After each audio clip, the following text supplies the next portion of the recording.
apa yang dibutuhkan untuk menjadi seorang startup founder? Sebenarnya kita nggak pernah bicara produknya atau nggak pernah bicara perusahaannya. We invest in the founder. Kenapa? Karena bisnis itu pasti berubah. Pada akhirnya bicara, this resilience of the founder. Parameternya adalah founder yang memang very resourceful, berani bertaruh. Kemarin kan baru-baru ini terjadi banget gitu ya, kayak kita kaget lah. Wah, ini kok ada kayak PHK lah, apa-apa segala macam. Oh, finally it burst gitu ya. Every startup category is a disrupting category. Berarti banyak musuh kan. Google pun kemarin kalau nggak salah PHK 10.000 orang kan. Yeah. Akan ada juga yang bicara, ya sok tahu gitu. Ya, Yeah. kan? Anak-anak muda gitu. Yeah. Kalau bukan anak muda siapa Pak? Sampai ada beberapa yang patah hati, bahkan mungkin trauma, gue nggak mau lagi masuk startup.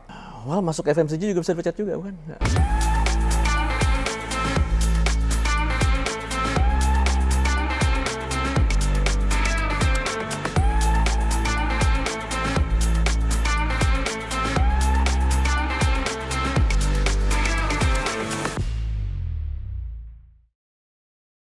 Welcome back to Sit with Iwet Ramadan.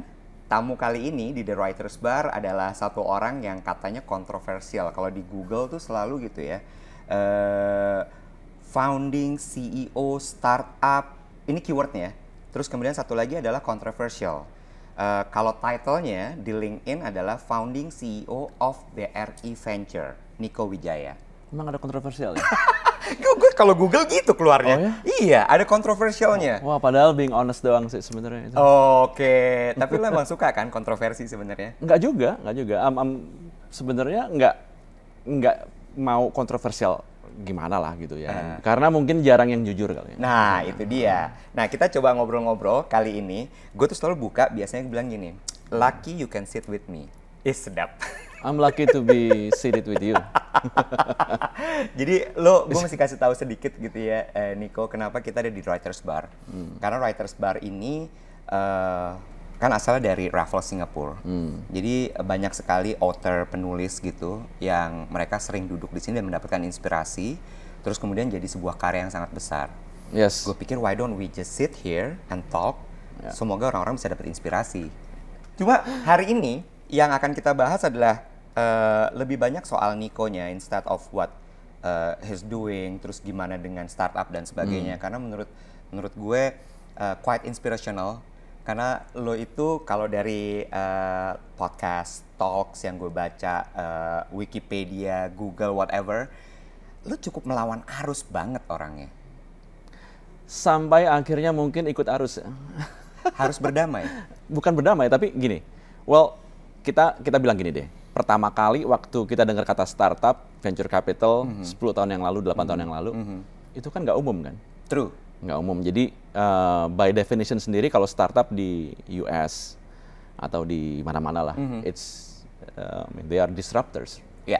Disruptors berarti melawan arah. Kan? Betul. Kalau kita ingat Google, atau kita lihat yang mungkin paling dekat itu si Amazon kali ya. Ya. Amazon mendisrupt Barnes & Noble. Ya. Netflix mendisrupt Blockbuster Videos hari itu. Dan there's a lot of businesses yang akhirnya memang melawan arus gitu kan. Tujuannya adalah membuat a better experience buat customers, a more efficient solutions buat retail, buat logistik, buat bla bla bla. Oke. Jadi kalau kita lihat, the nature of the internet sendiri disrupting. Oke. Ingat kan? Iya.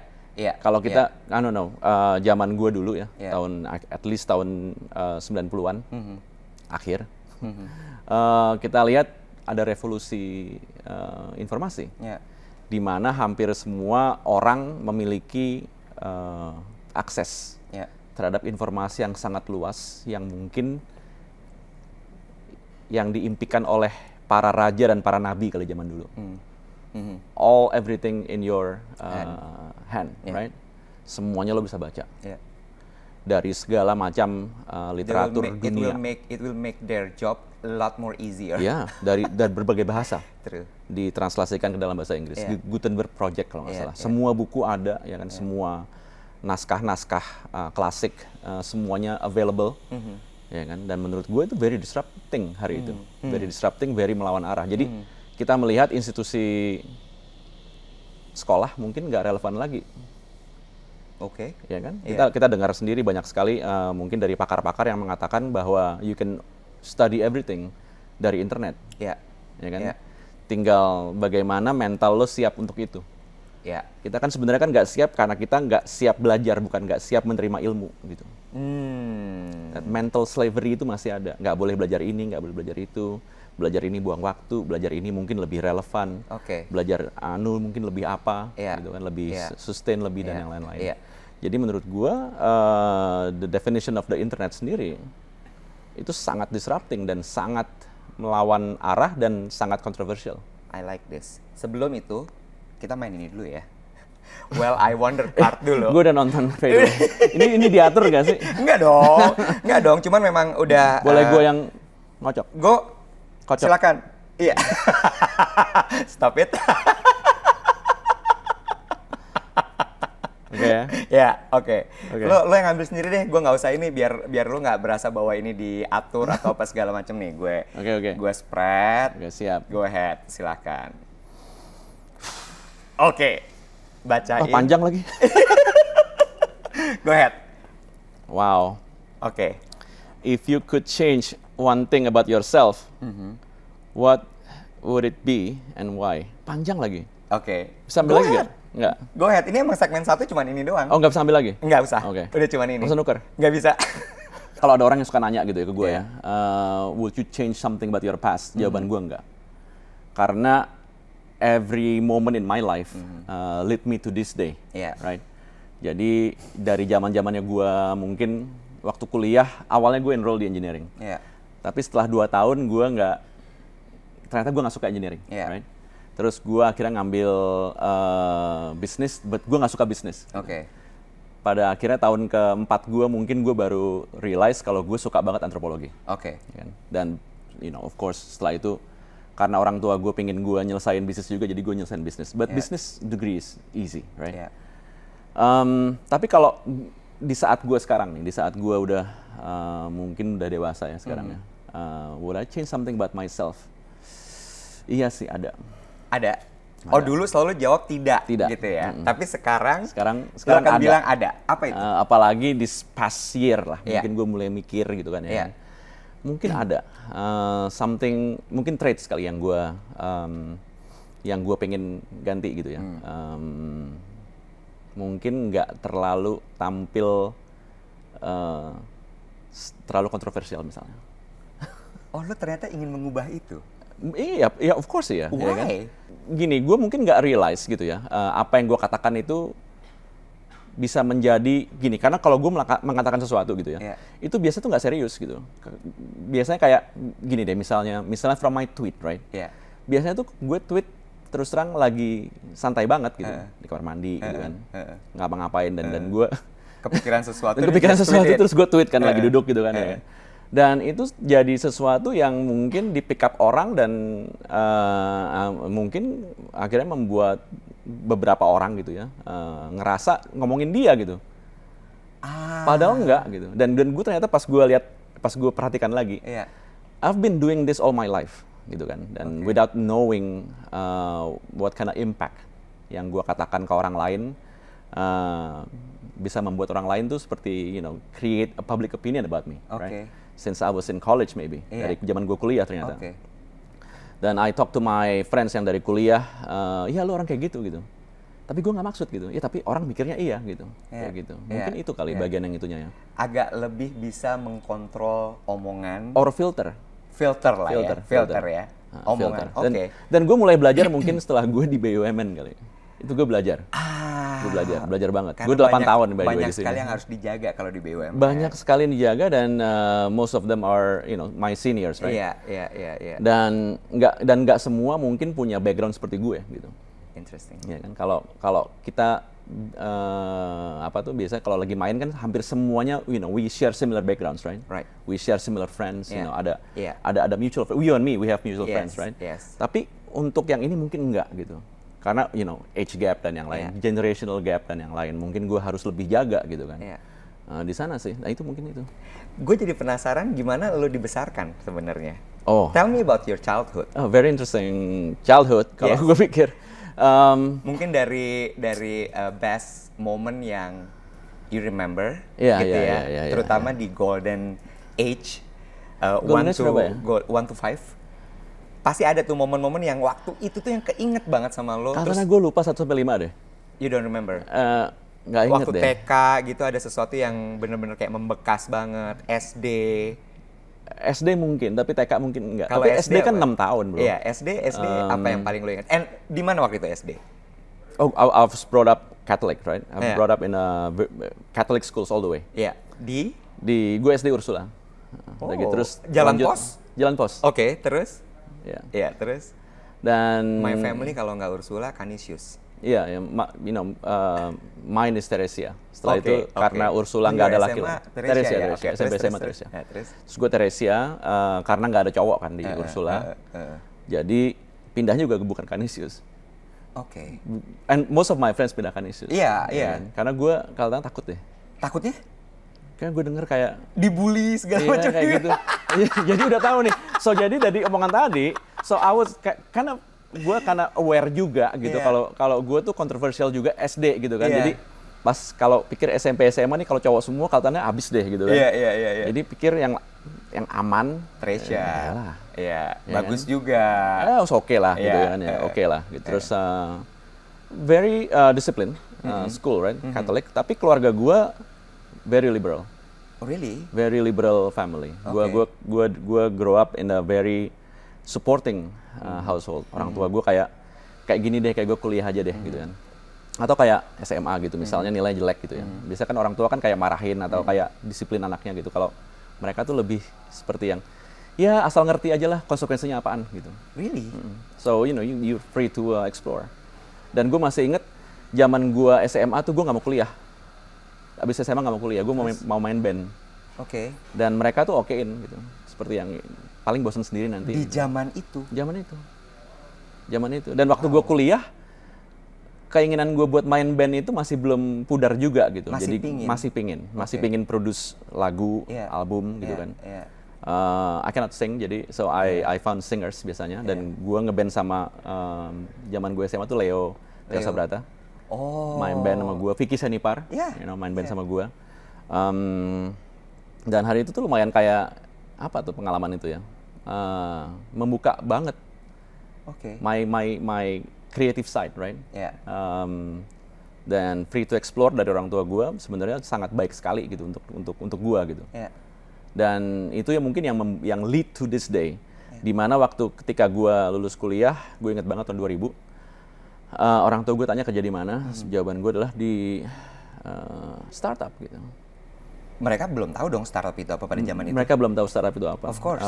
Dan untuk mereka tuh mungkin lebih kepada, oh you get experience dari working in this company yang isinya cuma 12 orang gitu kan. Iya, iya, iya. Sedangkan mungkin teman-temannya dia gitu, anak-anaknya kerja di Bank. ya atau di FMCG Iya. atau di engineering company atau di mana, atau consulting lah paling banyak zaman itu. Dan di gua tuh lebih, mereka bilang lebih, oh very interesting ya. Anak-anak yang kerja, mereka datang ke kantor gue di SF dulu. Kantornya gudang di Brandon Street, gue masih inget. Namanya embark.com. Dan mereka ngelihat kantornya isinya cuma sekitar 25 orang gitu, yang isinya anak-anaknya gondrong-gondrong seperti gue dan celana pendek gitu. Dan ini kantornya lucu ya gitu, kayak gitu doang. Really? Yes. Oke, now that's itu menjelaskan sedikit kenapa akhirnya gue paham, gue jadi paham gitu ya bahwa oh ini sebabnya. Karena lo memang dibesarkan dengan keluarga yang membebaskan. Iya, iya. Dan it's very modern, jarang sekali ada yang kayak begitu sehingga lo kayak bebasnya menentukan gue mau ngapain. Chinese lagi. Oh, Yes. nggak mungkin sebenarnya kan itu. Nggak mungkin. Tapi gue gini, tapi growing up gue ngeles piano dan yang lain-lain sih, itu harus gitu tetap. ya. Tetap. Ngeles matematika Iya, tetap ada gitu kan. Dan extensive hours of ngeles musik dan ngeles matematika gitu. Tapi di luar dari itu mereka karena membebaskan gue gitu. Kayak dating pertama kali mereka juga nggak terlalu ngasih arahan Harus lah. yang begini, harus yang ini, begitu. harus itu gitu kan. Dan gue punya adik cewek juga. Iya, iya. Kita 3 bersaudara. Yang paling kecil tuh perempuan, adik cewek gue itu juga kayak mereka juga nggak ikut campur gitu kan. Oke. Dan Interesting. very Oke. interesting for a Oke. Chinese family. Oke, gue abis ini akan bahas gitu ya, kenapa pertama kali lo memutuskan untuk bekerja ke startup gitu ya, terus kemudian juga akhirnya membawa lo sampai ke titik ini sekarang, ada di dunia tech ada di dunia startup, ya, founding dan sebagainya. Tapi kita break dulu sebentar, karena Siap. biasanya nanti produser gue akan agak marah. 10 menit cuma durasi satu segmen. Minum ya? Minum dulu. Oke.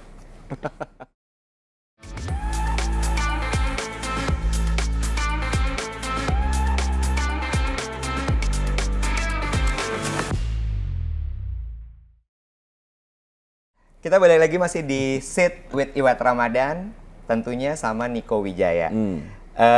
Now I understand ya kenapa lo jadi orang yang menurut gue beda, anti mainstream, nggak sama semua orang, etc. Cuma yang pingin gue bahas sekarang adalah gini sebenarnya, menjadi orang yang anti mainstream tuh nggak mudah. It's not easy karena lo pasti akan dicap aneh, lo akan dianggap, gue nggak akan ngomong pemberontak deh, tapi lo dicap aneh aja gitu. Iya, ini lucu juga sih, gini. I guess gue selalu mikir gue tuh rebel, but gue nggak pernah rebel sama orang tua. Gue rebelnya, Menurut gue enggak loh. gue juga nggak pernah. Iya. Jadi orang tua gue tuh kayak mikirnya gini, rebel ke siapa ya Nick gitu. Iya. Jadi mungkin hari itu, mungkin ini dari SMA kali ya. Mungkin rebel terhadap, my peers. Because mungkin ada satu aksi yang menurut peers gue tuh cool, menurut gue enggak gitu. Iya. Dan itu sering ya kayaknya. Sering, sampai hari ini masih. Sampai hari ini masih. Tapi hari ini beda, kalau lo nggak ikut lo dimusuhin. Iya, benar. Zaman dulu cuma aneh aja gitu Iya, kan. Tapi iya. zaman sekarang lebih maybe we're older. Iya. Sekarang jadi lebih ke kenapa sih dia gitu? Oke. Is he judging me? Iya, Gitu kan kayak gitu. iya, iya. Tapi sebenarnya nggak juga sih. I mean, Iya. you do your business, I do my business, right? Iya. Dan gimana ya? Dan menurut gue lebih ini sih. Memang gue akhirnya masa yang gue rebel tadi ya. Tapi mungkin I'm trying to like fix things. Iya. Gitu ya, especially system, Iya. gitu. Dan selalu ada nature gue untuk kind of fix things, meskipun gue nggak diminta untuk fix that thing, gitu kan ya kan. Yang mungkin akhirnya membuat orang mungkin kayak ini apa sih gitu. Oke. Yang pengen gue tanya gini, Nick. Gimana caranya untuk satu ya, berpikir berbeda? Nggak semua orang loh, Nick, punya kemampuan untuk selalu, oh orang ke kanan gue mau ke kiri. Itu satu, ya. Kayak gini deh, lo mulai dengan lulus kuliah, di saat semua orang masuk bank, semua orang masuk consulting group, semua orang jadi technician gitu ya, teknokrat, whatever gitu.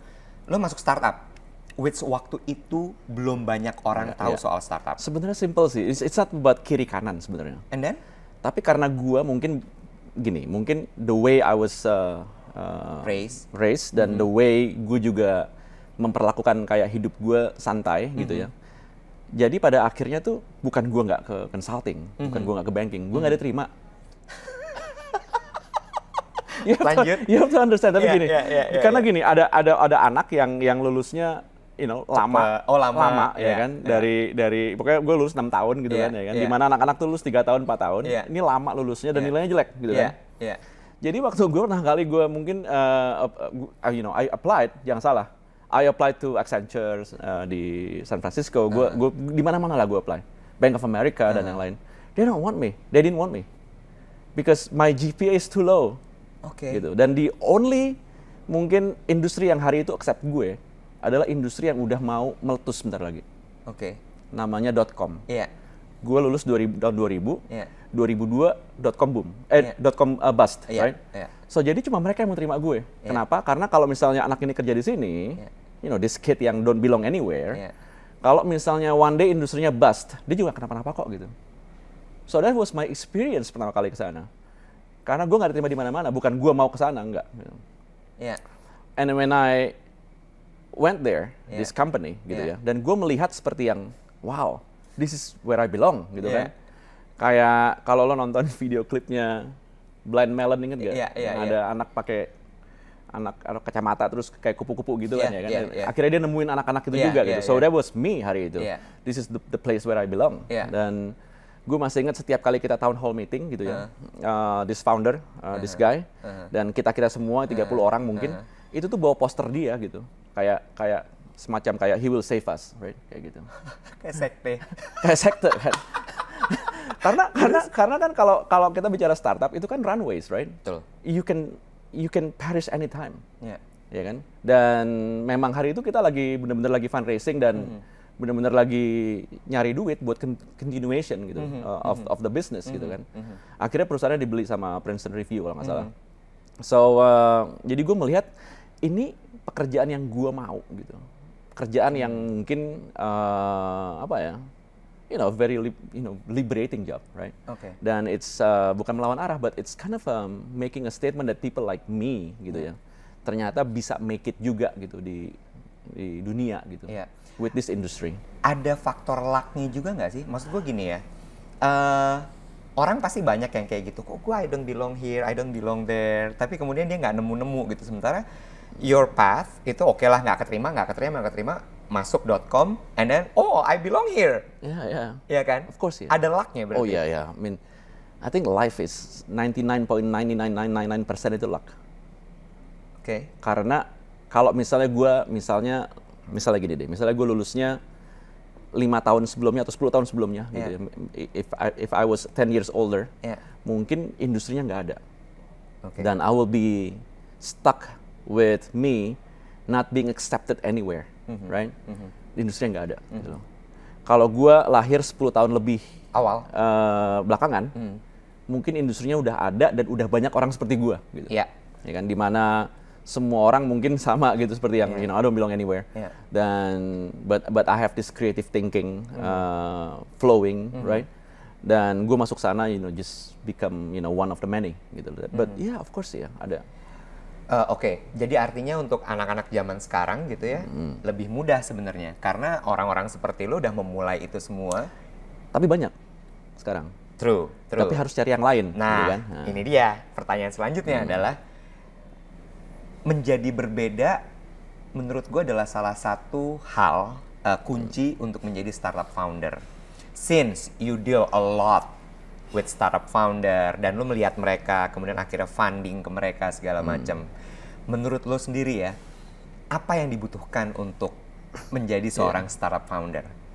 This is the part of inspirational. This is very good by the way. Gua mungkin kenal lebih dari pasti banyak banget. Ya, banyak banget.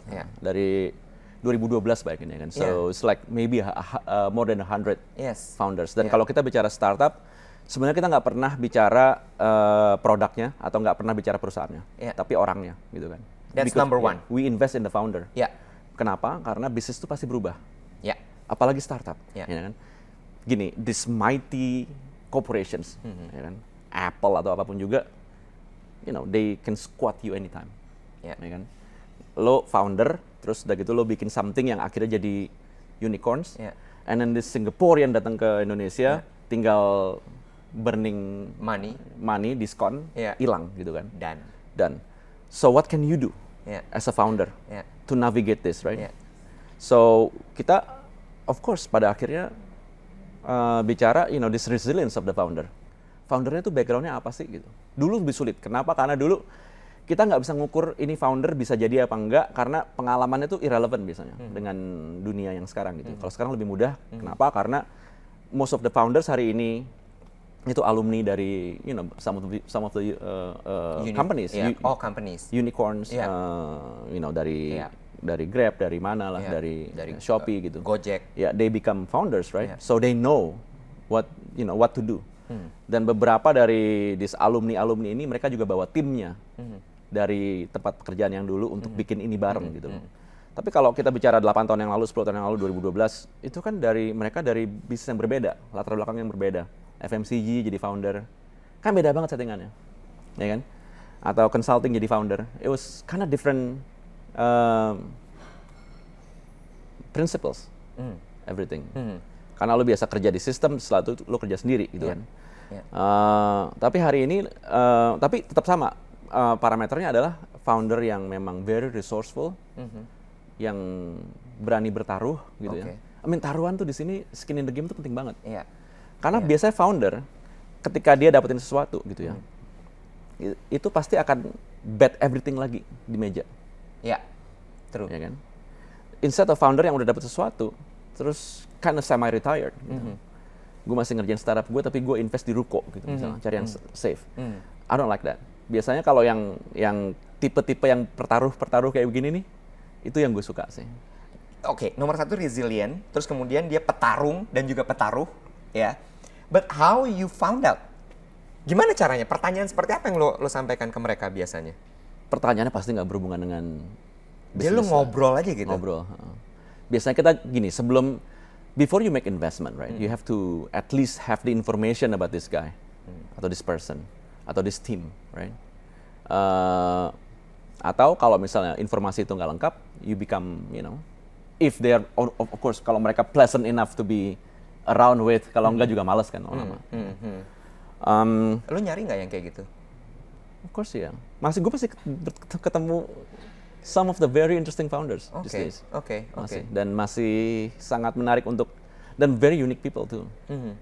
Dan I think Indonesia ini nggak kekurangan talent kok. Oke. Blessing in disguise Adalah? kekurangan pekerjaan.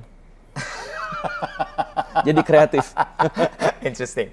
Nah, gue pengen nanya gini, mana yang lebih penting antara karakter tadi resilient, dia petaruh, terus kemudian mungkin pekerja keras, resourceful, sama orang-orang yang punya ide yang menyelesaikan sebuah masalah? Mana yang maksudnya, mana yang lebih penting? Execution lebih penting dibanding ideas. Ideas means nothing. Jadi dia harus tahu dari ide tersebut dia akan melakukan apa? Ya, atau dia sebenarnya bukan idenya sih, lebih kepada problem apa yang dia temukan, gitu ya, dan ada solusi apa yang dia dapat presentasikan. The idea it comes later lah setelah itu. Idea sebenarnya lebih kepada gini, if this is a startup, idea itu sebenarnya lebih kepada filosofi startup ini mau ngapain sih, ya kan? Dan startup ini is not a monolith. Startup ini will evolve, ya kan? Kalau kita lihat beberapa ride-hailing kita, sekarang kan becoming one of the biggest fintech companies, atau e-commerce kita one of the biggest investment companies now. Dan how that organizations can adapt, dan how quickly it can evolve. Kalau kita dengar kayak transformasi itu kan terjadi di korporasi, itu kan karena because they have a massive system, massive resources. Tapi kalau startup, if you're acting like a corporate, basically you will perish because you have a small team tapi nggak bisa bergerak gitu kan. Ngerti. Dan you have the advantage of having a small team. Small team berarti cuma 1.000 orang misalnya, still a small team. You can adjust, you can tweak with the constantly changing environment. Kalau kita bicara sekarang nih 2022 menarik banget gitu. Because you will see who survive and who don't, right? Dan ini akan membuat 2023 2024 kita akan lihat yang bertahan ini they will write them in a business case studies. Kalau kita lihat gini ya, 2022 yang survive itu eBay dan Amazon. True. And look what they are today. Today Amazon is like the biggest company ever created the internet, one of the biggest company, right? Sama dengan kita harus melewati ini. Jadi kalau ada yang bilang 2022 itu bad, it's bad. Tapi nggak sejelek 2002. Oke. 2002 itu lebih parah. Gitu. Kacau banget itu ya. Kacau. Next, masih soal building career, karakter, segala macam ya. Berangkat dari your career path. Ya, dari 2000 terus kemudian balik ke Indonesia, sempat masuk korporasi juga. Terus kemudian you build your own gitu ya. MDI. Sebelumnya? Ya, maksudnya itu kan stepnya tuh gitu sampai akhirnya BRI Venture gitu. Bahkan ketika ke BRI Venture aja masuknya sebenarnya mau pitch lah ya, quote unquote seperti itu. Sampai akhirnya mereka bilang, why don't you just work with us gitu kan. Makanya terus title-nya co-founding. Is that because of that? Iya, karena sebelumnya nggak ada. Oke. Nah, pertanyaannya gini. Seorang startup founder tuh harus jago jualan juga. Katanya in every segment of the business harus bisa jualan deh. Oke. Ya kan, mau itu manufacturing, apapun itulah ya. Apapun itu. Sementara banyak orang yang gini, wah gue nggak bisa jualan, gue cuma punya ide doang, gue jago di operasional. Iya, nggak salah juga. Nggak salah juga. But you have to find a partner yang bisa jualan. Iya dong. For you, yourself, gimana caranya untuk bisa, the art of convincing people itu nggak mudah loh. Iya. Dan dengan lo yang knowing that you are a bit antisocial, gitu ya, malas banget ngobrol sama orang, tapi ketika ketemu orang, akhirnya orang convince, dude, it's BUMN, BRI, tiba-tiba, oh I like the idea, kenapa nggak kita kemudian venture di dia untuk kita putar uang kita gitu. That's selling. Yeah, well, gini, balik lagi nih. But it's kind of easy when, especially back in the day, right, 2013, 14, nggak banyak orang yang kerjaannya ini juga gitu. Jadi tadi faktor luck tuh penting banget. Because awalnya gue tuh raise funding gue tuh 2011-2012 lah ya, untuk Sistek Ventures namanya. I think we have one of the biggest seed money hari itu. Our AUM itu sekitar $5 million, which is a lot back then. Dan ketika gue ketemu Telkom gitu, waktu gue pitching ke Telkom, memang nggak banyak juga. VC nggak ada yang ngerti gitu ya. Startup hari itu juga nggak banyak yang ngerti. Dan kalau lo ke LinkedIn zaman dulu cari modal venture capital Indonesia paling cuma ada 5 nama. You know, one of them was my name gitu kan. Kalau kita balik lagi ke LinkedIn lagi sekarang venture capital Indonesia paling cuma 50 orang atau paling banyak 100 orang kali. Out of 300 juta bayangin deh. Jadi memang pekerjaannya sangat sedikit gitu. Berarti memang bukan convincing aja sih, memang industrinya convincing enough for them to kind of trust me to handle the operations gitu. Okay, so it's lucky you memulai jadi orang yang awal-awal. Iya. Okay. 99.999% luck. Gue suka part ini. Tadi kita sempat bahas soal networking gitu ya. Ini kan selalu dibahas, wah jadi entrepreneur itu harus networking yang luas. Entrepreneur itu harus punya ini, jago networking, etc. While yourself, you're not really into networking. Gini, networking is very important, jangan salah. But before any entrepreneurs start networking, make sure dia itu mengerti value yang dia bawa apa ketika dia networking. Gitu. I like this. Kadang-kadang kan networking doang, value-nya apa? Semua orang punya gitu kan. Itu yang salah sih, makanya kadang-kadang networkingnya jadi annoying kan, ya kan. Semua pengen pansos. bukan gua ya, Iwet. Oke, terus? Ya kan. Ya, jadi lo datang ke acara apa conference lo foto gitu kan, ya kan. It's networking ya, but you know if you don't know Tani, what advantages can you bring to this group of network gitu ya, itu ya nggak jadi apa-apa juga. Menurut gue sih itu sih. So in my case, I need a bit networking gitu kan, because in my business kita harus nggak only cari startup, but we need to fundraise. Tetap meskipun kemarin di Telkom, sekarang di BRI, I still need to fundraise gitu ke luar gitu kan, because we need to mitigate the risk. Jadi uangnya kalau bisa jangan dari semua corporate gitu. Kalau bisa dari uang luar gitu kan. Dan biasanya kalau gua fundraising itu lewat media aja gitu. Jadi what do you mean lewat media? Lewat media kayak misalnya adalah beberapa media yang fokus kepada startup kayak Deal Street Asia, Tech in Asia, bla bla bla. Itu suka nanyain interview gua kan misalnya, lagi ngapain Mas Niko gitu. Oh lagi fundraising buat Sembrani Nusantara, buat Kikani, buat Funnel gitu. Dan dari sana media itu dicetak langsung, oh you know BRI Ventures is raising money for Sembrani gitu. Dan dari sana mungkin lebih kepada orang-orang telepon gua atau WA gitu seperti, are you raising gitu. I think I know ada partner gue yang tertarik deh ke fund ini, ke fund itu gitu kan. Di sana, which is menurut gue masih faktor luck juga gitu. Ini yang gue suka dari Niko. Tadi ada satu kata juga, phrase lah ya, bukan kata. Dia bilang gini, gue lebih suka dicari sama orang instead of gue keluar ngejar-ngejar orang. I like that. Karena kalau udah ada kata-kata dicari sama orang, artinya satu, you have niche, you have USP yang orang lain nggak punya.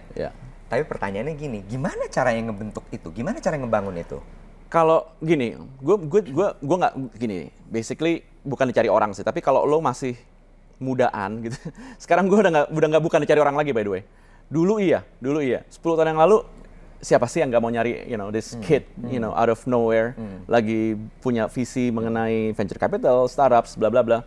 Tapi as I get older, gue ngerasa juga sih juga udah jarangnya nyari gue gitu. Dan gue juga memang harus jemput bola sendiri gitu pada akhirnya. Tapi zaman dulu karena ini keywordnya mungkin lagi hot dibicarakan, atau siapa lagi ketemu consulting atau investment banker, misalnya bicara venture capital nggak ngerti, nyari gue gitu kan ya kan.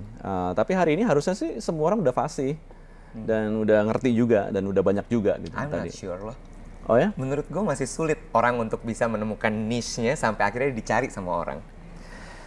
I'm still kind of tweaking the niche kembali lagi kepada ini nih, karena hampir semua fund manager, especially venture capital money itu agak mirip-mirip lah ya gitu, agak mirip-mirip. Tapi dari gua nggak pernah melakukan deal by deal.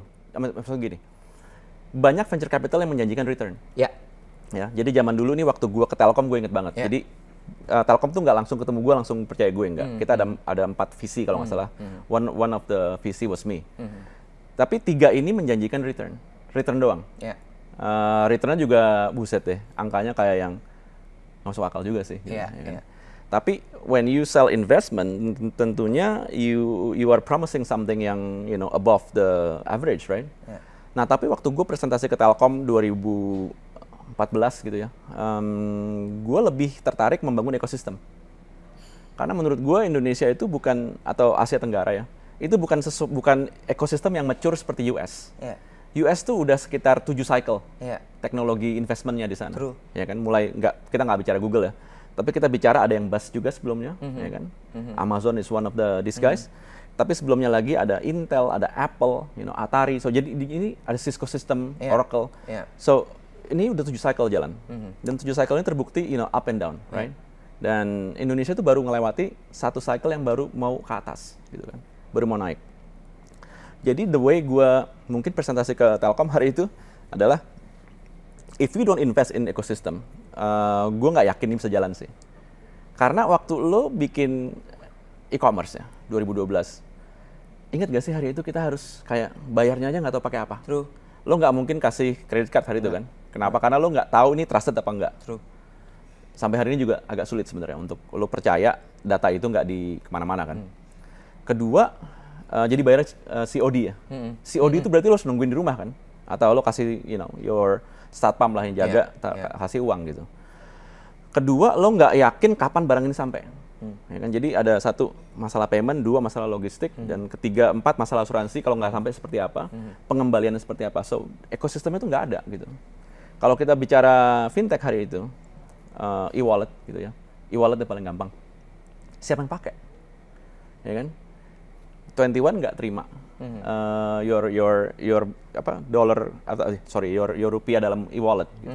You have to pay through the means of cash atau credit card atau debit card. Jadi ekosistemnya belum ready. Jadi gua waktu itu mungkin cerita gua ke Telkom atau ke yang lain juga lah. Kita sempat fundraising kemana-mana juga. That we need to prepare the ecosystem untuk ini. Jadi when you invest in one, berarti you have to invest in the other supporting startup yang membantu dia untuk jalan gitu kan. Karena the next sector will be something yang adjacent to this.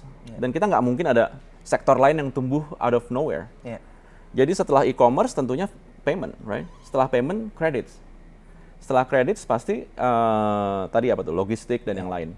Nah dari sini kita balik lagi kepada hulunya gitu. How to make everything efficient again. Ya kan? Jadi semua bisa diprediksi. Kita break dulu sebentar. Pertanyaan gue berikutnya adalah bagaimana menemukan hal-hal yang kemudian jadi, nih solusinya yang ini, kita kejar ke sini. Karena itu jadi niche. Jangan kemana-mana ya.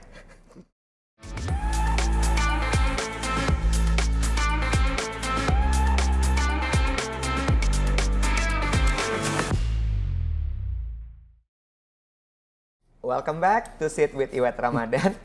Nico is the first guest yang akhirnya makan pastry yang disediakan oleh The Writers Bar Travel Hotel Jakarta. Karena terlalu jujur gue jadi lapar. Tapi dari obrolan sebelumnya ada beberapa hal yang menarik menurut gue ya. Nomor 1 adalah, ini kalau kita bisa bikin sedikit summary lah dari obrolan sebelumnya. Jadi balik lagi sebenarnya memang kembali ke diri sendiri itu penting ya. Kayak knowing yourself. Terus kemudian know your value. Karena itu menurut gue nggak cuma startup founder lah, semua Yeah. orang tuh penting untuk tahu itu. Yeah. And honest with yourself gitu. Yeah. Nah, yang tadi menarik adalah gue pengen tanya gini, lu bilang gitu kan ya, tadi kan kita ngomongin soal jualan, terus kemudian gimana lo convincing people, sampai akhirnya tadi lead to. Yang penting itu dari startup di Indonesia, nomor satu lah ekosistem dulu. Karena kita tuh baru nyampe satu tanjakan nih, Yeah. gitu ya. Tapi menemukan, it's the ecosystem. Dan itu yang kemudian dibeli kan sama semua orang. Iya. Untuk kemudian fund, Iya. iya kan, Iya, funding ke your VC gitu. Iya, iya. How do you do that? I mean, kayak itu kalau di Iya, iya, agama iya, gue iya. nyebutnya hidayah gitu Iya, iya, bukan. gitu.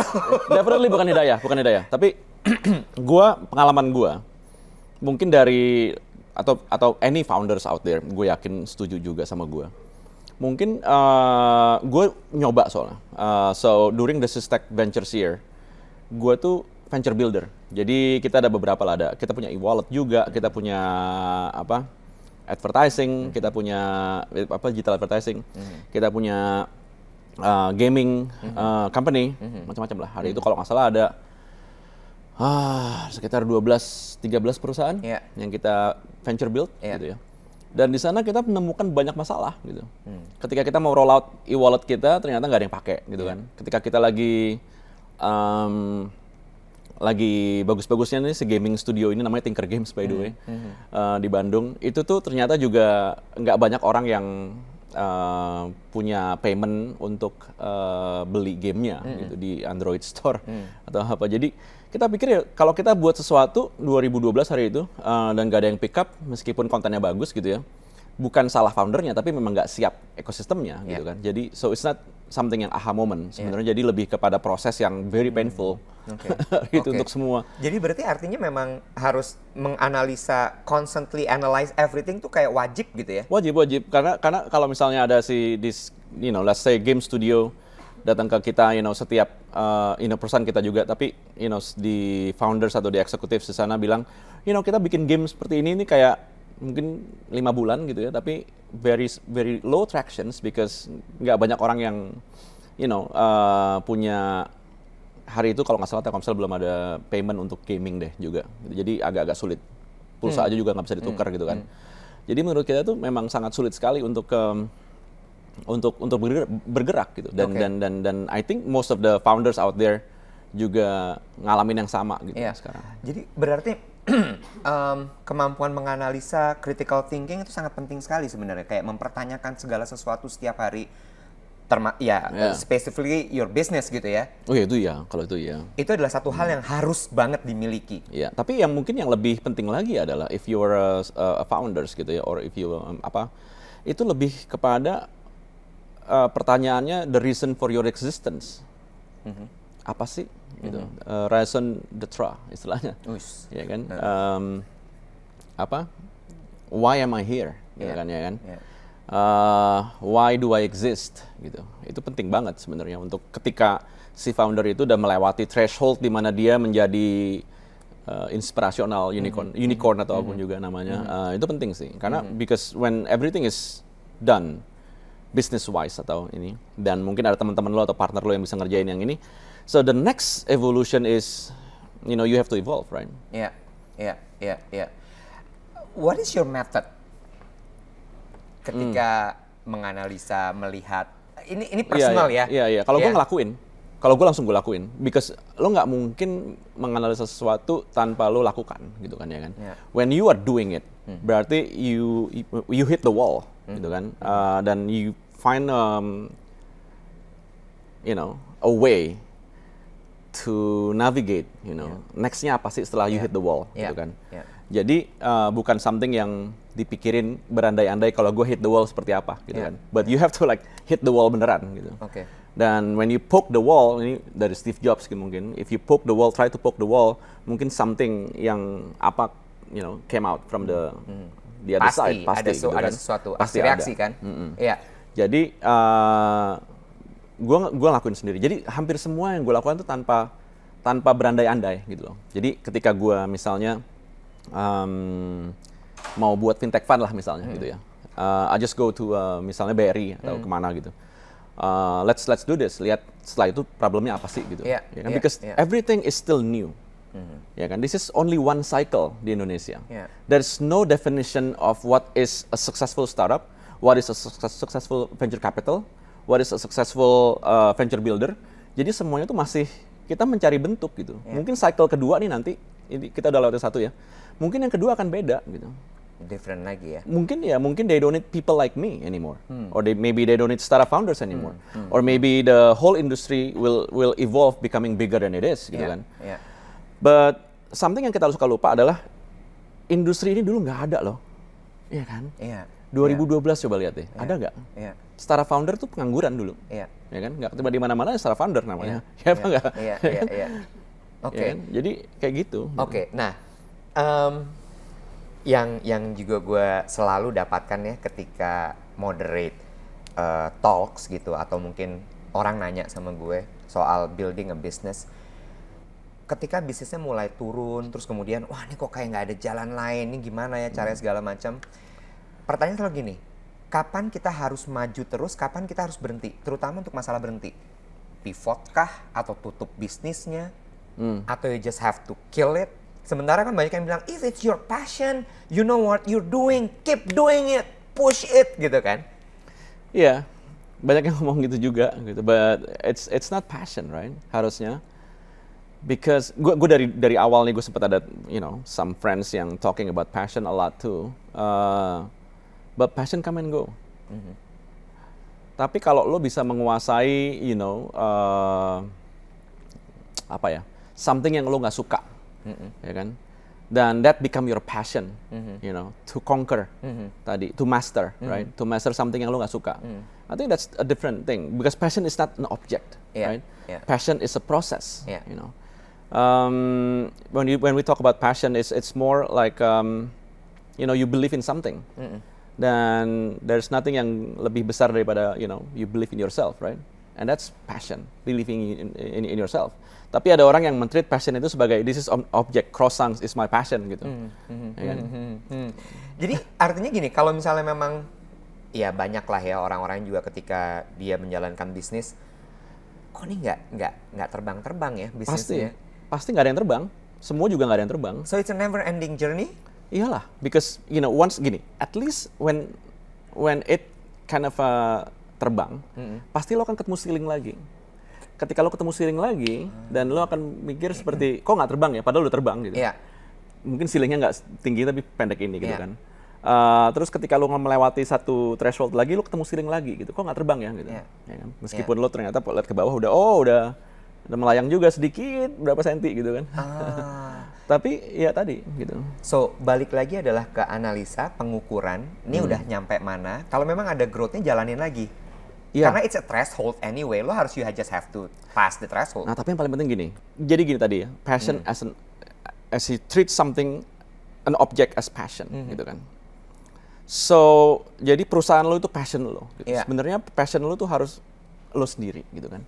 So you make sure that you are not working for that company. Okay.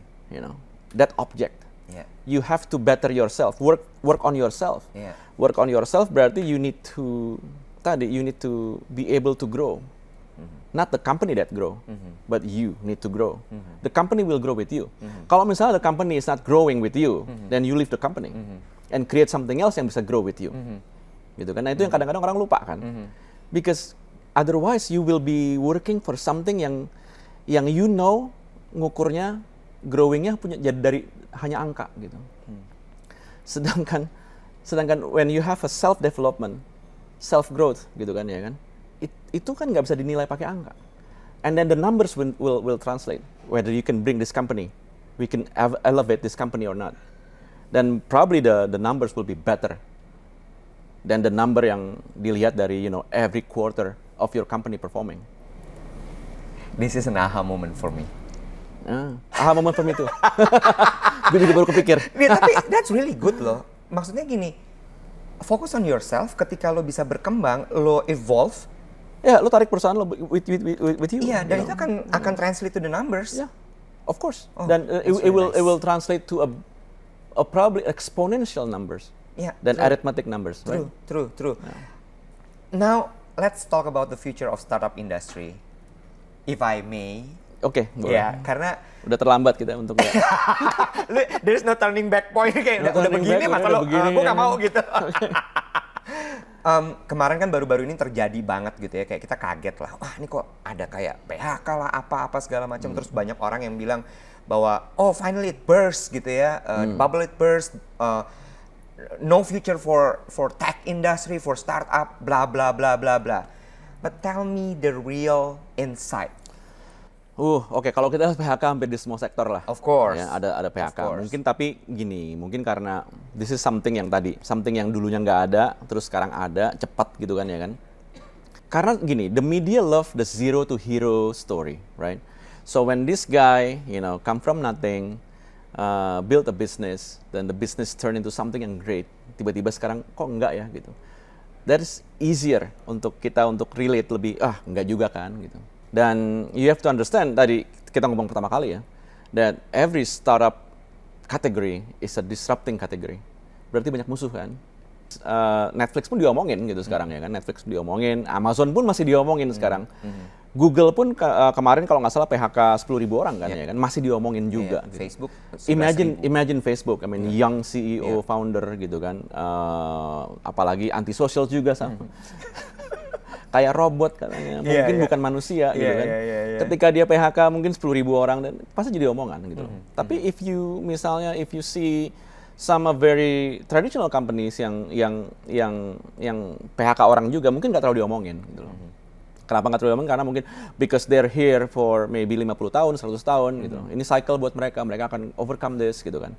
But for these companies like misalnya Facebook, misalnya Google, mereka baru ada di sini 20 tahun, apakah mereka bisa gitu kan. Jadi dan kepercayaan terhadap ini anak-anak muda loh, bisa gak sih mereka gitu, kayak gitu. Okay. Jadi menurut gue sih, of course ya, this is a downturn in global economy, right? Jadi balik lagi sebenarnya ini ke cycle-nya, Indonesia ini baru masuk ke cycle kedua nih, sementara Amerika udah 7. Iya, cycle dan of course ada irresponsible apa tadi itu, burning pasti ada juga. Namanya juga lagi belajar gitu kan. This is something yang bukan gini, bukan hanya perusahaannya aja yang nggak ada, tapi industrinya nggak ada gitu kan. So when kalau mereka overspend, it's natural buat mereka overspend. Mereka lagi belajar. And these guys are like in the early 30s, right? Late 20s. Of course gitu loh. Dan pasti akan ada juga yang bicara, ya gitu sih sok tahu gitu ya kan? Anak-anak muda gitu. But kalau bukan anak muda siapa Pak? Yang mau ngerjain. Iya. Nah, not your son. Yang gue juga pengen tahu gini, kan banyak sekali juga anak-anak muda yang terserap ke industri tech gitu ya, startup lah di sini. Wah mereka masuk sana bangga, terus tiba-tiba dang di PHK. Sampai ada beberapa yang patah hati, bahkan mungkin trauma, gue nggak mau lagi masuk startup karena future gue nggak stabil, etc. Do you have any suggestion for them? Well, masuk FMCG juga bisa dipecat juga, bukan? Masuk, it's life. Di mana-mana bukan ya kan? So I think in the end gini, memang startup industry has like a moment gitu kan, dan ada overhiring di sana, and people like you probably got hired too gitu kan ya kan? So sorry. Pada akhirnya, ya kan? But then again, you need to grow, You need to grow. Maksudnya patah hati sama startup, it doesn't make sense. Doesn't make sense. It's part of the journey. Artinya future-nya juga masih ada dong tetap ya? Oh iyalah, masih ada. Karena again, it's just a second cycle. Masih panjang nih perjalanannya. Baru the first cycle. The first cycle. The second cycle baru mau masuk. Is yet to be defined. Oke. Dan it will be gini. Kalau kita lihat data aja ya. Gue nggak sok tahu jadi orang. Tapi hari ini di Asia Tenggara itu ada $4 billion dry powder untuk masuk ke startup. Dan gue masih melihat startup yang baru muncul nih, itu juga dapat pendanaan yang lumayan, ya, dengan harga yang lebih murah. Correction lah harganya. Jadi dulu tuh emang harganya melambung-lambung gila gitu kan. Tapi hari ini kan enggak gitu. Dan bagus kita ada correction hari ini. Otherwise 2025 kita akan mengalami di mana semua orang tidak mengalami, kita yang ngalamin sendiri. correction itu harus ada. Oke. Dan konsekuensinya, of course, there will be, a great deal of suffering. Pertama kali pasti ada. Every cycle harus melewati ini. Tapi kalau patah hati janganlah, masih muda kok gitu. Kita break sebentar ya. Abis ini kita bahas soal patah hati. Jangan kemana-mana.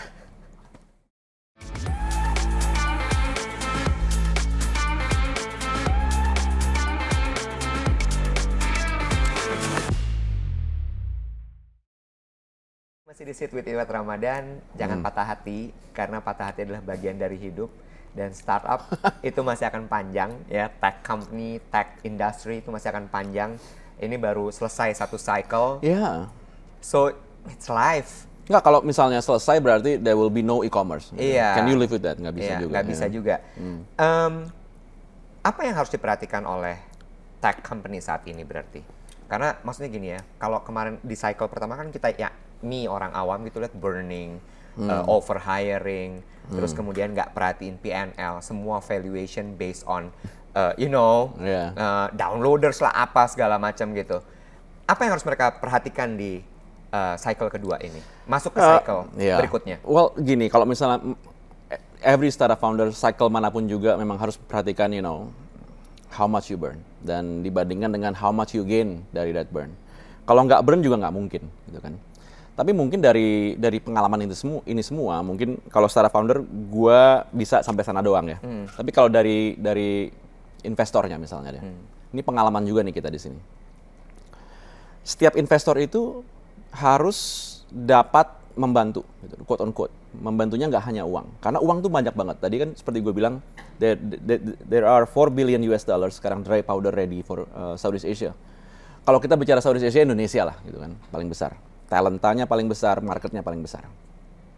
Jadi kalau kita lihat gini, untuk para investornya, zaman dulu tuh pada gimana ya, mau jadi mentor, ya kan, mau ngajarin karena lebih tua kali mungkin gitu. But all these investors pada akhirnya juga ngajarin yang salah gitu. Value-nya sebagai investor itu adalah mentoring, which is menurut gue salah banget. Because first of all, you don't understand the market. Because kalau misalnya lo dulu startup founder mungkin zaman dulu, gitu, 10 tahun yang lalu, IT company. Paniko mulai emosi. Yeah. Kalau bukan emosi, seru. Excited. Lagi panik. Kalau kita jelas dari zaman MDI, BRI Ventures, kita tuh nggak pernah mentoring orang, gitu kan, ya kan. Kalau mentoring orang mungkin lebih kepada fundraising part, right? Because I know fundraising. Tapi lebih kepada kita membuka market akses gitu kepada Telkom, kepada Himbara, kepada BUMN gitu kan. Dan jelas the value propositions of it, right? We open market for you. Atau kita menjadi market validasi lo pertama kali gitu, ya kan. Ada this company mungkin kategorinya juga masih legal tech, masih kategori yang sangat baru banget even sekarang gitu ya.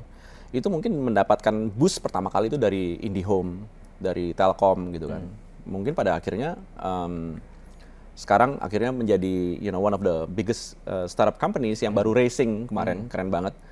Dan itu di sana gitu loh. Dan kita nggak akan kemana-mana kalau kita muter lagi kepada kita lebih ngerti dibanding mereka gitu, ya kan. Kayak gitu sih. Oke. Tapi startup founder butuh mentor? Butuh dong. Kalau enggak sih? Enggak sih. Menurut lo nggak butuh? Enggak. Karena gini. Ini baru pertama lo. You are the first. Gue nggak pernah. You are the first person yang bilang bahwa no, you don't need mentor. Jadi gini, jalanin aja. Mungkin kita sebagai teman untuk diskusi. Ngobrol, diskusi gitu kan. Karena mentor tuh sifatnya ngajarin. Gue ngejalanin Indigo Telkom dulu ya, dari tahun 2014 sampai 2019. Dan kita nggak pernah mentoring. Kita ngobrol, cariin akses kepada fundraising, yes. Because I know a lot of friends. Yang bisa follow on funding, gitu kan. Karena kan nggak mungkin kalau misalnya kita invest lagi itu namanya jeruk makan jeruk kan. Jadi kita perlu uang dari luar yang lebih pintar dari kita, gitu ya, untuk invest di dia gitu loh. Smarter money, we not the smartest money. Nggak mungkin kita the smartest money. Although we have a lot of money, we cannot be the smartest, gitu kan. Jadi kita cari yang smarter money. Teman-teman kita di Silicon Valley, teman-teman kita dari Jepang gitu kan. untuk lebih pinter dikit lah gitu daripada kita. Meskipun nggak juga sih kadang-kadang. Nah di sana itu it's part of mentoring. Mentoring berarti mencari, do you know the game? Game-nya adalah, you need to go to this guy, that guy, to get your next follow-on funding, right? Tapi kita nggak pernah ngajarin, how you measure your KPI. Yeah. Because you know better than me, right? Dan kedua, kalau misalnya dia nggak know better than us, kita nggak mungkin membuat mereka juga lebih pintar dari kita kok. Gitu. Iya. Iya. Iya nggak? Iya. Sekolah aja perlu 4 tahun, masa ini Iya. 6 bulan jadi pintar? Nggak Iya. mungkin. Temen ngobrol berarti penting ya. Tapi ini yang gue juga suka dari obrolan barusan gitu ya, bahwa kan banyak banget yang nanya, nih Gen Z mesti diapain sih? I hate the term Gen Z, by the way, it's too mengkotak-kotakan menurut gue. Gimana cara kita Emosi. Jangan emosi lah. gantian. Tapi mereka karena bilang gitu, invest on us dalam artian adalah bukain network, akses. Karena mereka punya pemikiran yang jauh lebih pintar daripada kita. Tapi kadang-kadang aksesnya belum terlalu terbuka gitu. Oke. Kita sekarang agak chill. Oke. Gus Raba. Dengan semua hal yang lo lakukan ini, terus kemudian lo berkecimpung di tech industry, venture capital, dunia yang sangat cepat sekali pace-nya. How do you find your balance? That's a good question. Gua nggak ada balance katanya deh. Oke. Ya, katanya masih gue gini, I can bullshit you right now. Yeah, I don't want bullshit, I can bullshit you bilang. Untung YouTube, kalau TV KPI ini kena ya apa? KPI bukan KPI. KPI kena nih. KPI. Don't do bullshit me. Gue bisa bilang I meditate every day, but I don't, right? Yeah. I have a hobby that I don't have a hobby, gitu kan. I like this guy. Dia jujur banget. Habis gimana? I eat tadi barusan, the only person yang makan kan, ya kan? Belum pernah ada yang makan, dimakan sama dia. Tapi gue... It's real kan berarti? It's real. Enak lagi. Berarti baru. Oh, it's fresh. Always fresh. Carry on. So you don't have hobby? You don't meditate? Yeah, I don't meditate. I play games. What games? Anything yang connect me with some kid in Korea or something, main perang-perangan gitu. Oh, Counter Strike gitu dulu main? Command Conquer. Terus? Command Conquer, dan kadang-kadang kalau kalah sebel banget. Namanya Korea atau namanya Taiwan gitu, gitu ya. Nggak terima banget. Dan itu adrenalinnya kayak naik gitu kan, gitu. Dan terus, dan gue main game tuh lumayan. Iya, gue main game tuh kayak ada siapa sih di sana sebenarnya? Kayak very annoying, sometimes very annoying, ya kan, annoying banget karena hampir semua teman gue atau semua even gue main game tuh kayak dari kecil lah gitu. Orang tua gue aja kalau misalnya mereka pernah annoyed itu main game. Yang lain enggak? Yang lain enggak. Karena gue bisa main game tuh kayak sekarang aja 5-6 jam gitu sebelum tidur gitu kan, ya kan. What? 5 to 6 hours? Iya. Tuh kind of tadi balance tadi kan. Balance lo adalah main game berarti? Defeating some 10-year-old kid dari Rusia gitu. Jago banget by the way. He's just a kid. But a genius kid. I'm pretty sure nggak mungkin dia bisa membangun itu dalam berapa detik gitu kan, ya kan. Kayak yang tiba-tiba udah punya semua gitu. Punya naga dan yang lain itu ya kan kayak gitu. Oke. Gitu. Dan second thing, gue tidur sangat mudah. Gue sangat mudah tidur. Panggilan gue waktu SMA Sleeping Beauty atau Sleeping Beast ada nama, tapi ya. Gue sangat mudah banget tidur. Gue pernah istirahat dulu ya, jam istirahat. Masalah gue sih istirahat. Masih. SMA. Jam 9 kalau nggak salah istirahat. Break ya. Gue ketiduran sampai jam 11. Hah? Terus lu nggak masuk kelas dong? Nggak dibangunin sama gurunya. What? Karena lucu aja katanya. Dan ini 3 SMA loh bro. Ini udah lumayan tua gitu ya kan. Kayak yang tidur sampai yang buset. Nggak bangun. Pas gue bangun tuh kayak bel berikutnya. Gue pikir wow 15 minutes gitu kan. Terus masuk kelas lagi. Lu pikir power nap? Gue pikir power nap cuma Padahal 15 menit. Pas gue bangun kok, loh kelas apa nih bro gitu. Udah mau pulang gitu kan.